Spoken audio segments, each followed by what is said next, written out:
आम्ही पोहोचलो होतो मग चंद्रपूरले पोहोचून पहिला आपला मासच लावून टाकला. इकडे तिकडे गाडी पाहत होतो. गर्दी बापा भक्कमच होती तिथं. न गडचिरोली जायच्या बस अशा कच भरून होत्या. कुठं दवडल्या या पोरी. म्हणून मग आम्ही विचार केला की आम्ही ट्रॅव्हल्स न जातो बा म्हणून. मग आम्ही निघालो ट्रॅव्हल्स न जायसाठी. ट्रॅव्हल्स बी बाय लंबी लचक तिकडे जाऊन होती का न बसलो ट्रॅव्हल्स मध्ये न निघालो. मग इजे टाकल्याचं मला भाई लाड येत होता म्हणून ती एक पप्पी घेऊन टाकलो. कसं मोसंबी मस्त थंड गार आहे का. पाणी न मग आपल्या खातोडीचं काढून टाकला साबुदाणा. नदीच्या मधामध्ये झाड कोण लावलं असेल बरं. आबा बया आम्ही कोठारीकडून कसं आलो.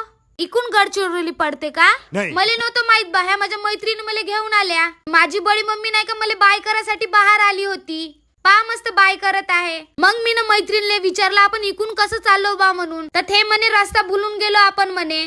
आपल्याला त्या मार्गाने जायला पाहिजे तर आपण या मार्गाने आलो म्हणे. बहुत खुदुशा वाटत होतं या पोरी आले. मग मी म्हणलं चाल एवढ्या दूर आणलीस तर मी तुला जंगल दाखवतो म्हणलं. मग इले घेऊन गेलो जंगल दाखवासाठी. त्यातच आमची गाडी खराब झाली होती म्हणून आम्ही जंगल पाहून आलो.